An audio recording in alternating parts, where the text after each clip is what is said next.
Hi ನಮಸ್ಕಾರ, all in one ಅನುಕರಣ ಚಾನಲ್ಗೆ ಸ್ವಾಗತ. ಈ ದಿನ ತುಂಬಾ ರುಚಿಕರವಾಗಿ ಮಾಡಿಕೊಳ್ಳುವಂಥ ಸ್ನ್ಯಾಕ್ಸ್ ರೆಸಿಪಿ ಗೋಬಿ ಮಂಚೂರಿ ಮಾಡೋ ವಿಧಾನವನ್ನು ನೋಡೋಣ. ಇದನ್ನು ಮನೆಯಲ್ಲೇ ಸ್ವಲ್ಪ ಟೈಮ್ ಕೊಟ್ಟು ಮಾಡಿದ್ರೆ ತುಂಬಾ ರುಚಿಕರವಾಗಿ, ಹೋಟ್ಲ್ನಷ್ಟೇ ರುಚಿಕರವಾಗಿ ಮಾಡ್ಕೋಬೋದು. ನಾನು ಗೋಬಿ ಮಂಚೂರಿ ಮಾಡೋದಕ್ಕೆ ಒಂದು ಕಾಲಿಫ್ಲವರ್ನ ತೊಗೊಂಡಿದ್ದೀನಿ. ಅದನ್ನು ಈ ರೀತಿ ಸಣ್ಣ ಸಣ್ಣದಾಗಿ ಬಿಡಿಸಿಟ್ಕೋಬೇಕು. ತುಂಬ ದಪ್ಪದಾಗಿ ಬಿಡಿಸ್ಕೋಬಾರ್ದು.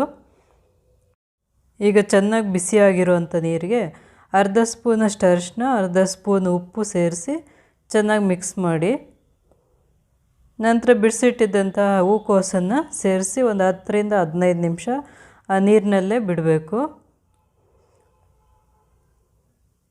ಆಮೇಲೆ ಸಪ್ರೇಟಾಗಿ ತೆಗೆದಿಟ್ಕೋಬೇಕು. ಈಗ ಕರಿಯೋದಕ್ಕೆ ಬೇಕಾಗಿರುವಂಥ ಬ್ಯಾಟರ್ ತಯಾರಿಸ್ಕೊಳ್ಳೋಣ. 1 ಕಪ್ನಷ್ಟು ಮೈದಾ ಹಿಟ್ಟಿಗೆ 1 ಕಪ್ನಷ್ಟು ಕಾರ್ನ್ಫ್ಲೋರ್ ಸೇರಿಸ್ತಾ ಇದ್ದೀನಿ. 2 ಸಮ ಪ್ರಮಾಣದಲ್ಲಿ ತಗೋಬೇಕು. 1 ಸ್ಪೂನಷ್ಟು ಕಡಲೆ ಹಿಟ್ಟನ್ನು ಸೇರಿಸಿದ್ದೀನಿ. ಕಡಲೆ ಹಿಟ್ಟು ಜಾಸ್ತಿ ಬೇಡ, 1 ಸ್ಪೂನ್ ಸೇರಿಸಿದ್ರೆ ಸಾಕಾಗುತ್ತೆ. ಸ್ವಲ್ಪ ಒಣಖಾರದ ಪುಡಿ, 1 ಸ್ಪೂನಷ್ಟು ಶುಂಠಿ ಬೆಳ್ಳುಳ್ಳಿ ಪೇಸ್ಟು, 2 ಸ್ಪೂನ್ ಸೋಯಾ ಸಾಸು, ರುಚಿಗೆ ತಕ್ಕಷ್ಟು ಉಪ್ಪು. ಈಗ ನೀರು ಹಾಕ್ಕೊಂಡು ಕಲಿಸ್ಕೋಬೇಕು. ತುಂಬ ಗಟ್ಟಿಯಾಗಿ ಕಲಿಸ್ಕೋಬಾರ್ದು.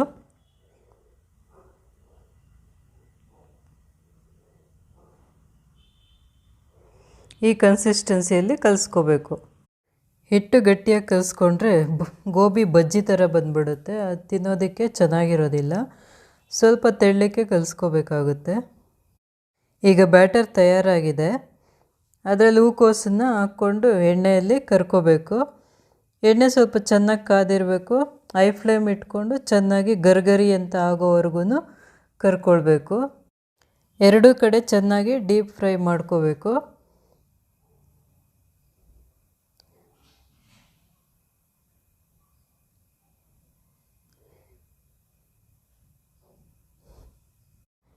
ಎರಡೂ ಕಡೆ ಚೆನ್ನಾಗಿ ತಿರುಗಿಸ್ಕೊಂಡು ಡೀಪ್ ಫ್ರೈ ಮಾಡ್ಕೊಬೇಕು.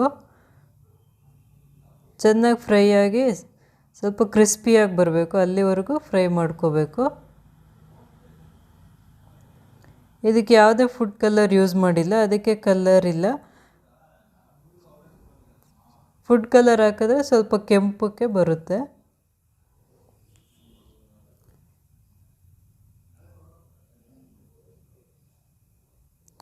ಈ ರೀತಿ ಮನೆಯಲ್ಲೇ ಮಾಡಿಕೊಂಡ್ರೆ ತುಂಬಾ ಆರೋಗ್ಯಕ್ಕೂ ಒಳ್ಳೆಯದು. ಮಕ್ಕಳು ಸಹ ತುಂಬಾ ಇಷ್ಟಪಟ್ಟು ತಿಂತಾರೆ. ತುಂಬಾ ಟೇಸ್ಟಿಯಾಗಿರುತ್ತೆ.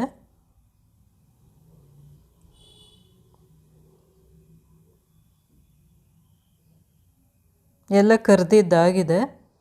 ಈಗ ನೋಡಿ, ಒಂದೊಂದು ಅಂಟ್ಕೊಂಡಿರುತ್ತಲ್ಲ ಒಂದಕ್ಕೊಂದು, ಅದನ್ನು ಈ ರೀತಿ ಸಪ್ರೇಟ್ ಮಾಡ್ಕೋಬೇಕು.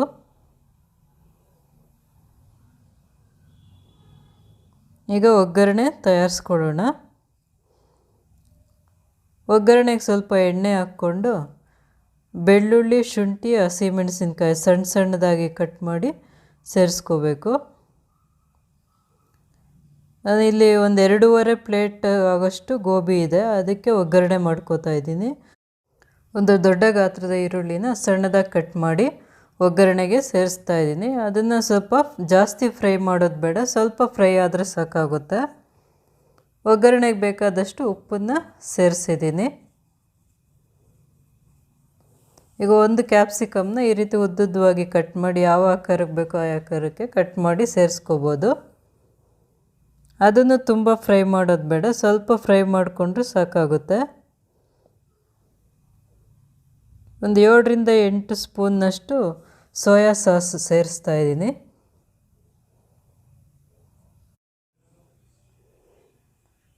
ಈಗ ಟೊಮೆಟೊ ಸಾಸ್ನು ಸಹ 7ರಿಂದ 8 ಸ್ಪೂನಷ್ಟು ಸೇರಿಸ್ಕೋಬೇಕು. ಚಿಲ್ಲಿ ಸಾಸ್ ಇದ್ದರೂ ಸೇರಿಸ್ಕೋಬೋದು.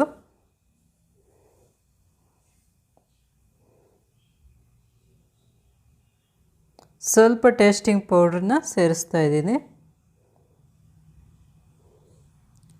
ಸ್ವಲ್ಪ ಬಿಸಿ ಮಾಡಿಕೊಂಡು ಬಿಸಿ ಆದಮೇಲೆ 1 ಗ್ಲಾಸ್ನಷ್ಟು ನೀರನ್ನ ಸೇರಿಸ್ತಾ ಇದ್ದೀನಿ.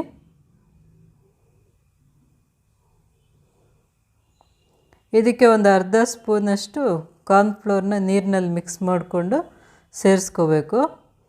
ಈ ರೀತಿ ಹಾಕೋದ್ರಿಂದ ಗ್ರೇವಿ ಸ್ವಲ್ಪ ತಿಕ್ಕಾಗುತ್ತೆ, ಗಟ್ಟಿ ಬರುತ್ತೆ.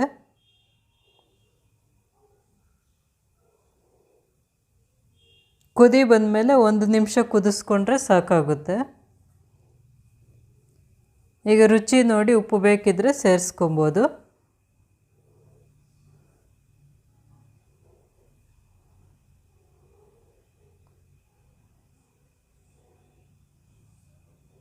ಈಗ ಕರೆದಿಟ್ಟುಕೊಂಡಿದ್ದಂಥ ಗೋಬಿನ ಸೇರಿಸ್ತಾ ಇದ್ದೀನಿ. ಗೋಬಿ ಸೇರಿಸಿದ ಮೇಲೆ ಹೈ ಫ್ಲೇಮಲ್ಲಿ ಚೆನ್ನಾಗಿ ಫ್ರೈ ಮಾಡ್ಕೋಬೇಕು. ಎಲ್ಲ ಚೆನ್ನಾಗಿ ಮಿಕ್ಸ್ ಆಗೋ, ಗ್ರೇವಿ ಎಲ್ಲ ಚೆನ್ನಾಗಿ ಮಿಕ್ಸ್ ಆಗೋವರೆಗೂ ಫ್ರೈ ಮಾಡ್ಕೋಬೇಕು.